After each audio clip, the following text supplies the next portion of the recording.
Hello po mga kapatid.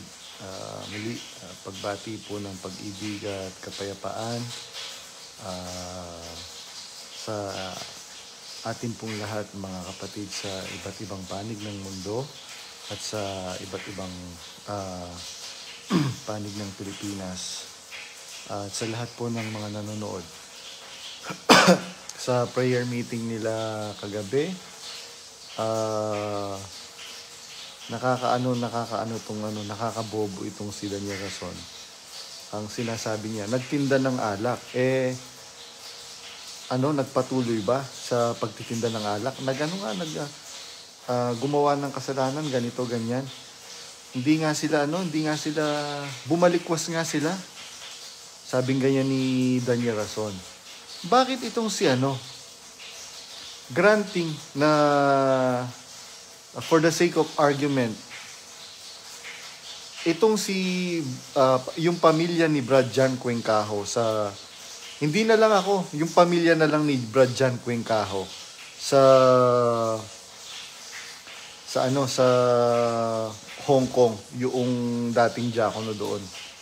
Bakit nagsabi lang ng observation niya, pinablock mo agad, Daniel Rason. Tapos ikaw pa ngayon ang parang naaapi. Ganyan po yung mga kapatid, itong si Daniel Rason.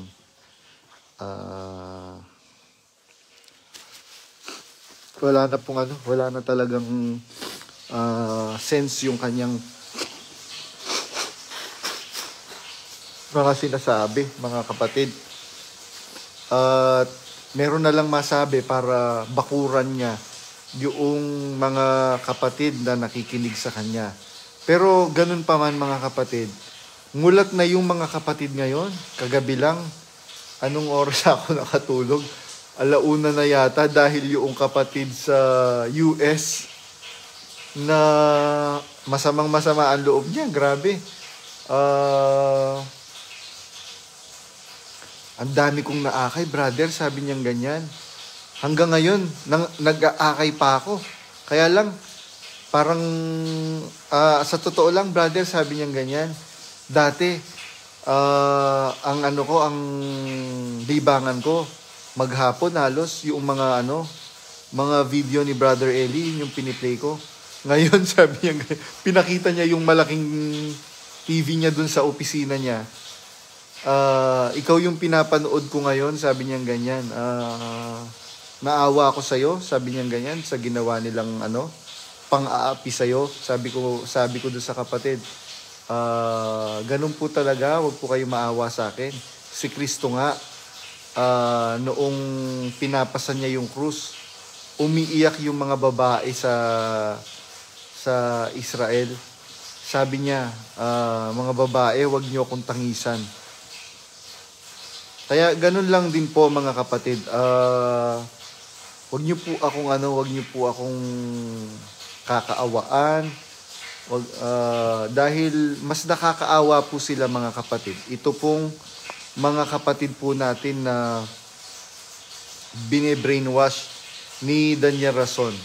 At kanina lang po mga kapatid, meron pong nag-message sa akin na kapatid.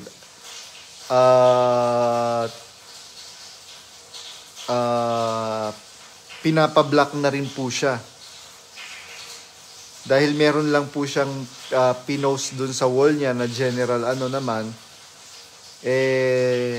pinapablock na rin po siya ng mga nung Eric Quinto na manggagawang kanin na nasa New Zealand.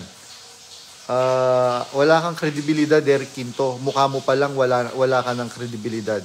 So, what do you expect? Biro mo, yung mismong kapatid na tumulong sa'yo para makapunta dyan, binaliwala mo. What do you expect,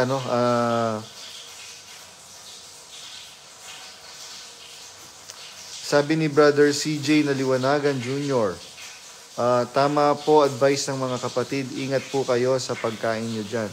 Alam mo, brother, okay lang naman po, yun nga po yung inihintay ko. Alam ko naman they will do that. And alam nyo na po kung sino yung may kasalanan pagka pagka meron pong nangyari sa akin, mga kapatid. And hindi naman po tayo takot sa kamatayan, mga kapatid. Sabi nga ng Panginoong Jesucristo, kung ako kanilang pinag-usig, ang alipin ay di lalong dakila kaysa kanyang Panginoon. Kung ako kanilang pinag-usig, kayo man ay pag-uusigin din. Kaya mga kapatid, nagpahinga lang ako ng konti dahil naglilinis po ako dito sa kitchen. At mamaya doon sa loob naman. Habang nagpapahinga, di mag-live na lang muna ako para may pakinabang naman po ang buhay ko. So ayun po mga kapatid. Ang dami kasing kung noon pa Daniel Rason, pinagtapat mo na at umingi ka na ng patawad sa mga kapatid, di sana walang ganyan. Tapos sasabihin mo na masama yung mga lumalabas. Paano masama? Sino ang masama ngayon? Yung bang nananatili dyan na kababuyan ng pinaggagawa? Bakit? Hanggang ngayon, nagbababuyan sila. Tapos sasabihan mo kami na maiimpyerno kami. Wow! Sabi nga ni Sis Nikki, hello, ang kapal naman ng pagbumukha mo, Daniel Rason. At ang kapal ng pagbumuka ng mga KNP mo, kagaya niya ng manggagawang kanin mo, si Rodel Mangiliman. Hello, Rodel Mangiliman. Hindi ka ba nahihiya? Ang pinapalamon mo sa pamilya mo galing sa demonyong Daniel Rason? O talagang nagdilim na rin ang iyong kaisipan? Pinagdilim na rin ng Diyos ng sanlibutang ito. Kaya ganun po mga kapatid ang masasabi ko lang po sa inyo na meron po kasing kapatid na sa akin, yun nga po, 2 oras mahigit kami. Sabi niya kasi sa akin, can I have 2 minutes of your time? So ako naman po, pinagbigyan ko naman po yung kapatid kasi very persistent siya. Nasa New York po yung kapatid. Very persistent, very eager po yung kapatid. Pinagbigyan ko, do you have 2 minutes of your time, brother? Sabi niya ganyan. Yung 2 minutes po, more than 2 hours. Pero natuwa naman po ako sa kanya dahil meron po siyang napaghingahan ng kanyang nararamdaman kasi nakita ko po yung kapatid kaya tsinaga ko po kahit antok na po ako. Nakita ko po kung gaano po siya naapi. Umiiyak siya, sabi niya, ayaw kitang gatungan, brother. Sabi niya ganyan. Pero yung nararamdaman ko, matindi. Sabi niya ganyan. Tsaka hindi ko masikmura yung pinaggagawa ng mga namiminuno dyan ngayon, yung pinagpagala ni Brother Eli, binabaliwala nila. Sabing ganyan nung kapatid. At tsaka, hirap na nga yung mga kapatid. Nagpapasasa sila sa pera. Sabing ganyan po nung kapatid. So, pinagtiyagaan ko po siya na mag-usap kami. Pakinggan yung kanyang karaingan. Tapos, kilala po siya mga kapatid. Hindi lang po dito sa loob, pati po sa labas ng iglesia. Kilala po yung renowned po siya, mga kapatid. Nagbigay siya ng kilala po ako ni ganito, sabi niya ganyan.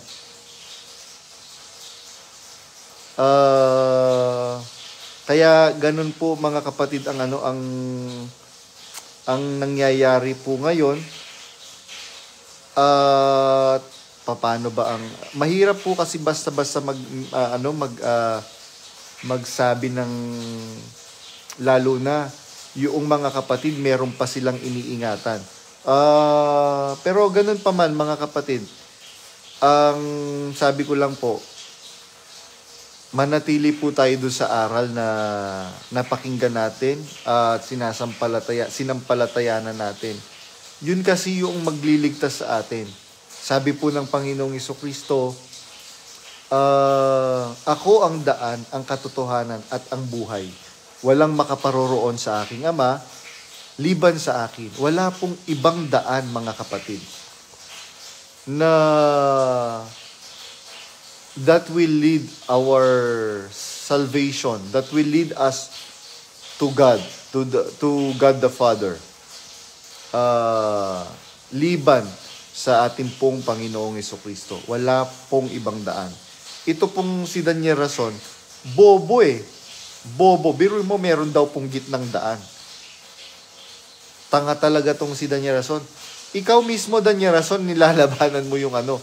Talagang hindi ka nanatili doon sa aral na itinuro ni Brother Eli. Hindi lang si Brother Eli ang nagturo nun. Itinuro ng mga apostol. Sabi ni San Pablo kay Timoteo, manatili ka, datapot manatili ka sa mga bagay na iyong nangatutunan at sa pinagkaroonan mo ng katunayan. Mga kapatid, dapat panatilihan po natin. Alin? Yung aral na natutunan natin kay Brother Eli. No. Mga kapatid, sinabi nga din ni Brother Eli, mga kapatid, po, pwede rin po kaming magkamali. Kaya tingnan nyo po, mga kapatid. Sabi niya, silang nangamamali sa diwa, darating sa pagkaunawa. There is a point of reckoning where we can fully understand the will of the Lord, mga kapatid. At alam niyo po, mga kapatid, noong pong namatay si kapatid na Perez, hindi naman po abruptly binago ni Brother Eli yung mga katuruan na mali na naituro ni kapatid na Perez. No. Inintay niya po mahinog ang mga kapatid. Noong po pwede niya na unti-unti na palitan yung mga aral na mali na naituro ni Brother Eli. Itinuro niya po.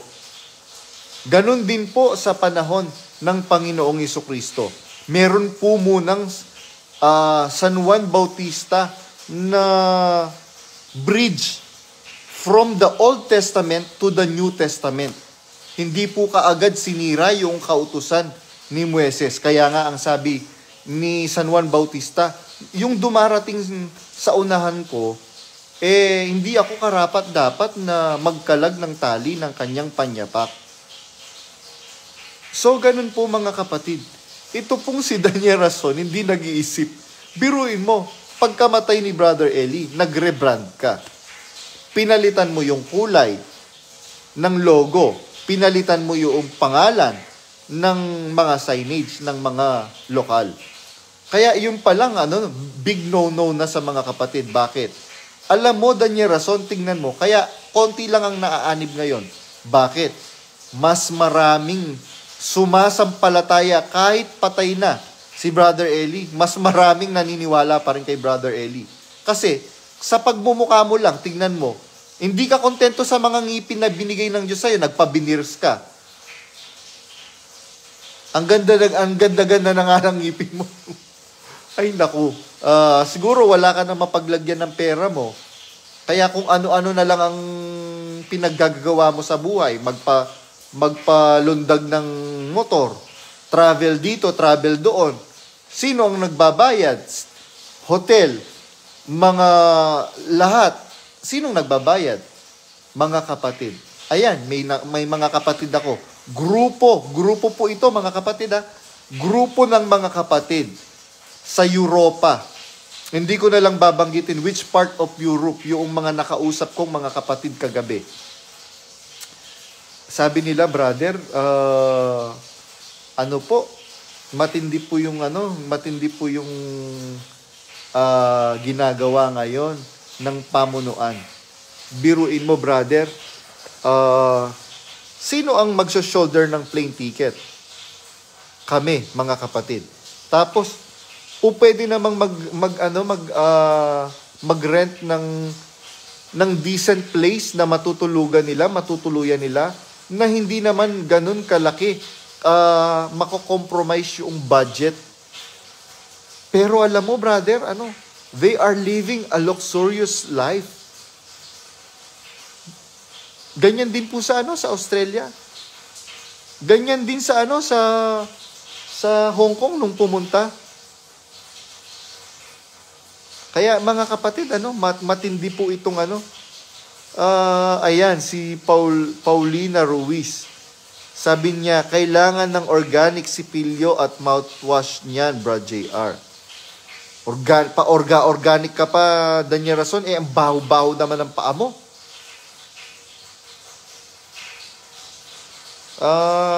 So, ganun po mga kapatid. Masyadong binibaby ito kasing si Daniel Rason, mga kapatid. Kaya,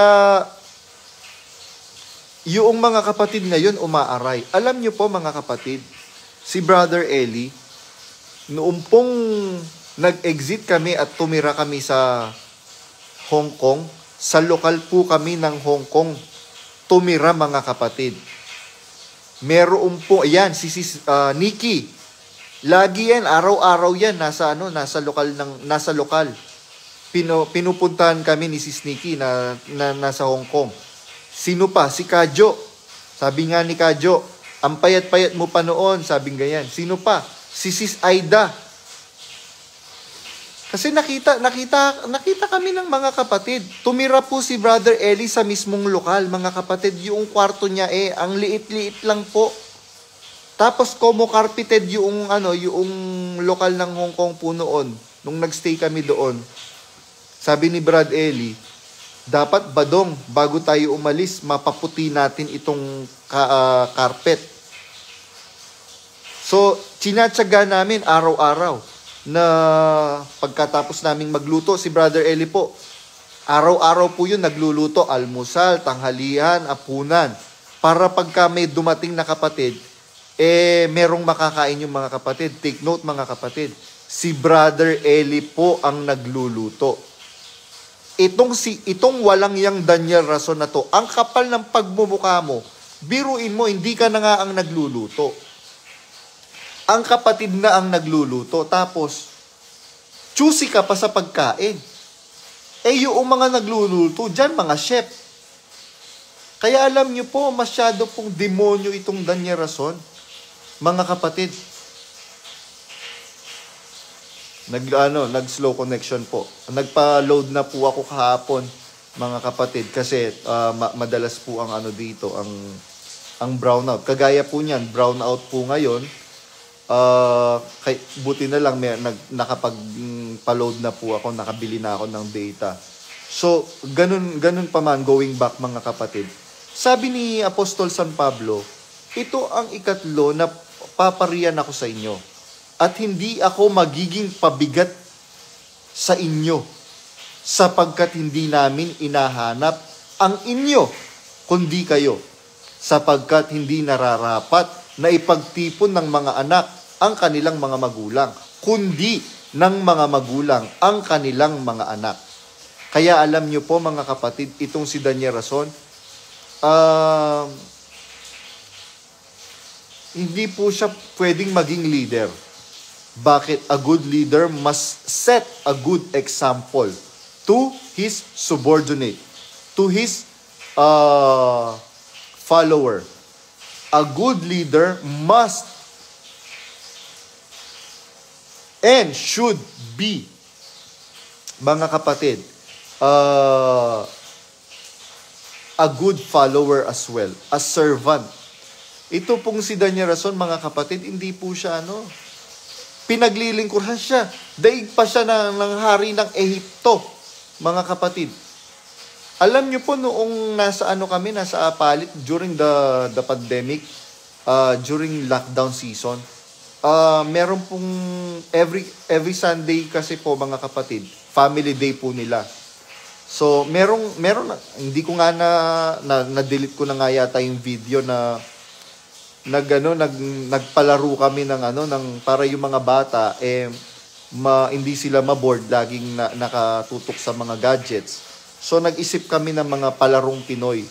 Nandiyan na yung luksong baka, tapos ano pa ba yung iba-iba mga palarong Pinoy na na inisip namin. Na ko lang yung tsaka yung 10-20 yata yun, yung jumping rope. Tapos, Ito pa, meron pang isang instansya kasi meron po siyang toy na rubber boat, toy boat. Parang ano po, parang remote control po 'yon, mga kapatid. So, ikot niya ng pinaikot doon sa fish pond.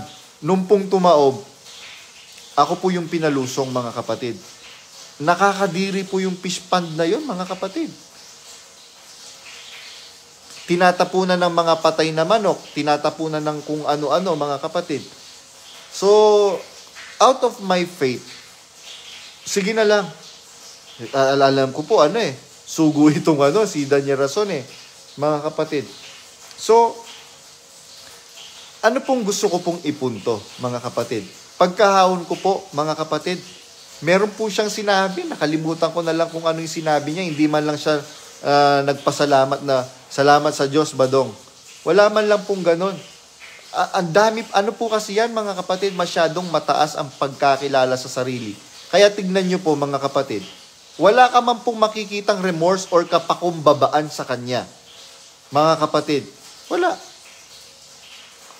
Kaya nga, alam nyo po, mga kapatid, kung paano nahulog si Satanas, ganyan din po yung pagkahulog ng demonyong si Daniel Rason.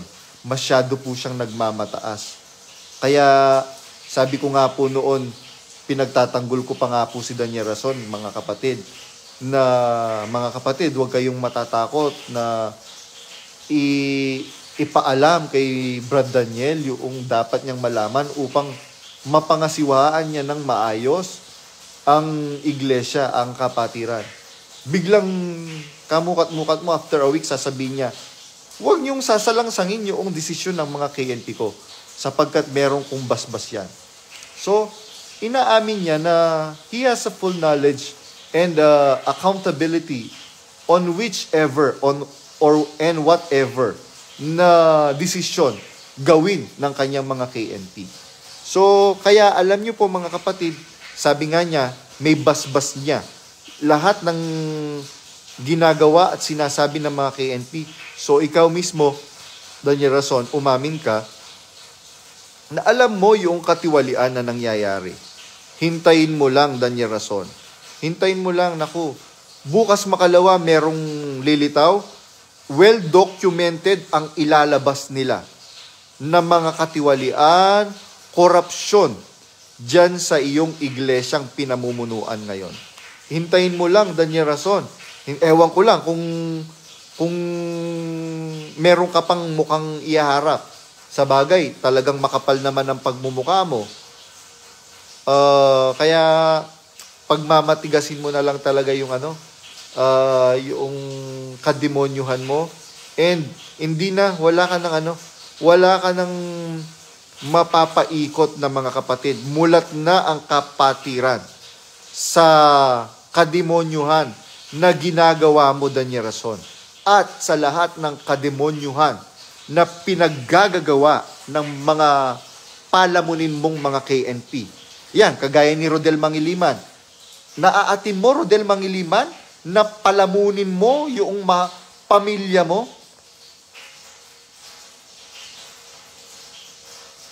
Slow connection po, pasensya na po.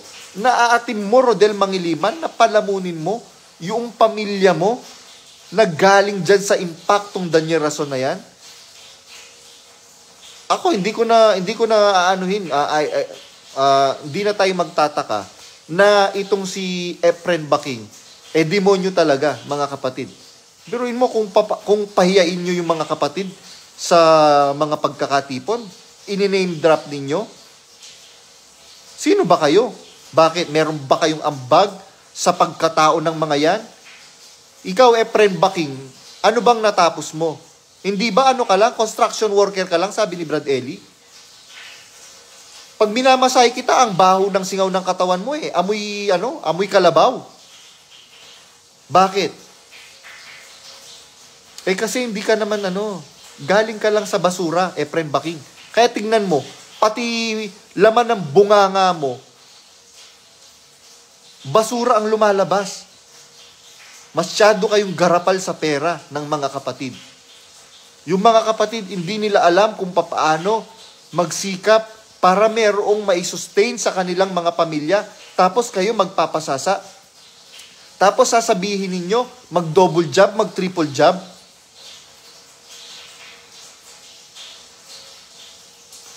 Kaya mga kapatid, magano po kayo, magsuri po kayo ngayon.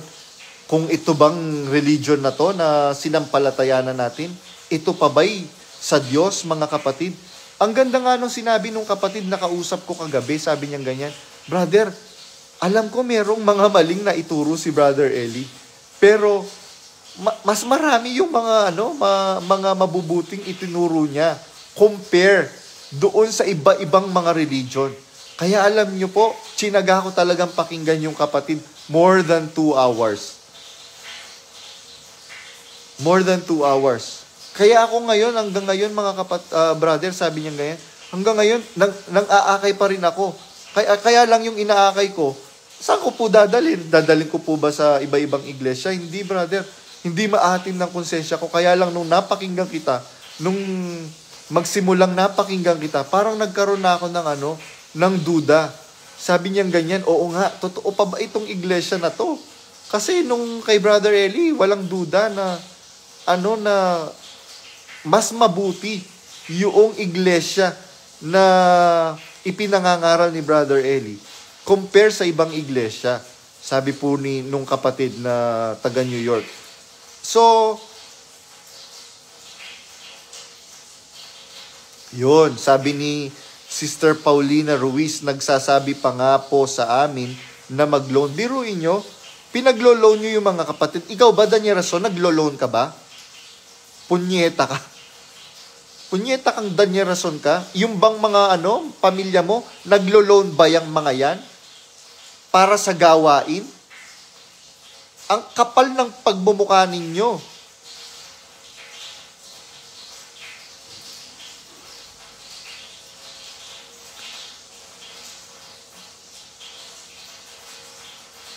Ang kapal ng pagmumukha ninyo na i-claim na kayo ang sa Diyos ngayon. So, garapalan na ang ginagawa nila. Sabi nga nung kapatid na kausap ko kagabi, from Europe, grupo po sila eh. Alam mo brother, yung pong hindi ka po kinakanti dito. Sabi niyang ganyan. Sabi ko kasi kilala po ako niyan. Kilala po ako niyan, sabi kong ganyan. Hindi ko na lang babanggitin. Wag na tayong magbibigay ng idea. Ano po kasi kailangan po naming buksan yung gripo dahil nagyeyelo po yung mga water pipelines. So pagka pinatay po namin yan, mawawalan na kami tuluyan ng water supply sa building, mga kapatid. So going back, mga kapatid, lang po tayo, magsaliksik tayo. Sabi po ng Biblia sa unang 1:4:1, mga minamahal, huwag kayong magsipaniwala sa mga espiritu, kundi inyong subukin huwag kayong magsipaniwala sa bawat espiritu, kundi inyong subukin ang mga espiritu kung sila'y sa Diyos, sapagkat maraming nagsilitaw na bula ang propeta sa sanlibutan. Marami po, mga kapatid, maraming nagsilitaw. Ayan, isa na po yan si Daniel Rason. Ang kapal ng pagbumukha mo, Daniel Rason, na ipa-shoulder mo sa mga kapatid yung mga biyahe mo. Saan mo dinadala yung Saan mo dinadala, Daniel Rason? Yung abuloy ng mga kapatid. Take note, mga kapatid, take note. Sino po ang gumagastos sa mga MCGI cares ng lokal? Hindi po ba ang mga kapatid sa lokal? Sino ang gumagastos ng MCGI cares ng mga distrito? Hindi po ba ang mga kapatid sa distrito? Sino ang gumagastos sa MCGI cares na ginagawa ng dibisyon? Hindi po ba ang mga kapatid sa dibisyon? Saan po napupunta ngayon, mga kapatid? Saan po napupunta ngayon yung mga abuloy po natin? Meron lang po akong babasahin. Sabi ni Maximiliano Alvarado, wala namang maling naituro si Brother Eli. Lahat ng naituro niya biblikal, may basihan sa Biblia. Si Daniel naman yung opposite, kaya nga maraming matatandang kapatid ang lumaya sa MCGI. Alam mo, brother, hindi absolute yan yung sinabi mong walang naituro si Brother Eli na mali. Meron po, mga kapatid, meron din pong mga naituro na mali si Brother Eli during his time. Kasi yung pong katotohanan, hindi naman po absolute yan. Nag-e-evolve po yung katotohanan, mga kapatid. Yung katotohanan nung panahon ni Moises na bawal kumain ng baboy, bawal kumain ng mga lamang dagat na walang kaliskis, mga kapatid. Bakit? Bakit po ipinagbabawal? Dahil po ba sa spiritual things? No. Kaya po meron pong ipinagbabawal noon na mga bagay, kagaya ng mga pagkain sa mga Israelita. Kasi po, due to health concerns ng Diyos. Dahil wala pa pong hindi pa civilized masyado ang mundo noon, mga kapatid. Not unlike ngayon. And kahit po sa karunungang pansiyensya, sa medical science, mga kapatid, there is no absolute truth sa medical science. Nag-e-evolve po yan. Kagaya po noong panahon ng kapatid na Perez, merong totoo nung panahon ng kapatid na Perez. Kaya nga nung panahon ng kapatid na Perez, hindi po bawal sa kanilang uminom ng alak. Huwag ka lang maglalasing. Hindi po bawal sa kanila na magsigarilyo, mga kapatid. Sinasabi naman po ni Brother Eli yan. Kaya lang, when Brother Eli acted as a leader sa iglesia, unti-unti niya pong binago, mga kapatid. So, yung pong sinasabi ng kapatid, iko-correct ko lang po, yung pong hindi naman po blatant na mali yung pong yung mga naituro ni Brother Eli, mga kapatid. Ito pong si Daniel Rason, blatantly, he is opposing the teachings of our Lord Jesus Christ, mga kapatid. Blatantly, he is opposing the teachings of our Lord Jesus Christ. Ayun po, mga kapatid, magpapatuloy na po ako sa trabaho ko. Siguro that is enough for the moment. Ngayon, mga kapatid, at muli po, sana wag po kayong titigil, mga kapatid, at wag kayong mawawala ng pag-asa. Totoo pong mayroong Diyos, mga kapatid. At ang Diyos po, sabi sa Biblia, sa Hebreo 6:10, ang Diyos ay hindi liko upang limutin ang inyong mga gawa at ang pag-ibig na inyong ipinakita sa mga banal. Mga kapatid, mayroong pong Diyos na nakakakita sa ating mga puso. Sabi po ng Biblia, sa salita mo, ahatulan ka. Sa salita mo, magiging ganap ka. Kaya po, mga kapatid, ito pong si Daniel Rason, ahatulan po yan ng Diyos, mga kapatid. Bakit? Hindi po siya nag-iingat ng kanyang bibig. Mga kapatid, sino ba ang unang nanira na pinakarakter assassinate? Ako ba o kayo? The reason why I am doing this is to retaliate to what you have done, to what you have did to me, to what you did to me. Rather, ganyan po, mga kapatid, I am just retaliating. I am just defending myself. Bakit? Biruin mo, sasabihin mo sa mga kapatid na nagsasalita ako ng laban sa aral. Patunayan mo. Meron ka bang mapatunayan? Wala kang mapatunayan, Daniel Rason. Pero lahat ng sinasabi ko, I have all the evidences na ang tatay mo, babaero. Until now, check mo yung phone niya. Kaya nga yung phone niya, hindi, permis na naka-turn off. Pina-power off niya pagka hindi niya hawak. Bakit? Halatang may tinatago. Pero ganun pa man, mahal ko yon si Daddy. Kasi compare naman kay sa nanay mong demonya, mabait naman yun. Kaya siguro siya nang bababae, hindi niya maatim yung ugali ng iyong nanay. Biruin mo, nag-uusap sila, sasabihin ni Betrason, yun namang mga kapatid mo, mga demonyo. Nagulat ako noon, mga kapatid. Sinabi ni Betrason kay Daddy, yan namang mga kapatid mo, mga demonyo. Alam niyo po, sumagot si Daddy, di ikaw na, yung mga kapatid mo, mga anghel. Alam niyo po, ako noon, nung narinig ko yon, sa harap ko po hindi ko na matandaan kung minamasay ko ba either of the two, or nililinisan, pinipedicure ko yung si Reyna Dowager, yung Reyna ng Kadiliman, si Betrason. So, ganun po mga kapatid. Sumikip ang dibdib ko po noon, mga kapatid, na marinig ko yung ganung usapan. Biruin mo, sasabihan mo yung mga kapatid ng kaya kayo po, Brad Ruben, demonyo po ang tingin ni Betrason sa inyo. Brad Ruben Rason. Uncle Roll, tingnan mo, hindi mo ba napapansin? Galit na galit sa iyo, ayaw ka nga niyang kausap ni Betrason Kaya nga pati sa bahay niya, hindi ka naman welcome. Mga kapatid, so ganun po ang nangyayari po diyan, mga kapatid. Talaga pong itong si Betrason demonya. Biruin mo, kapatid ng asawa mo, sasabihan mo ng demonyo.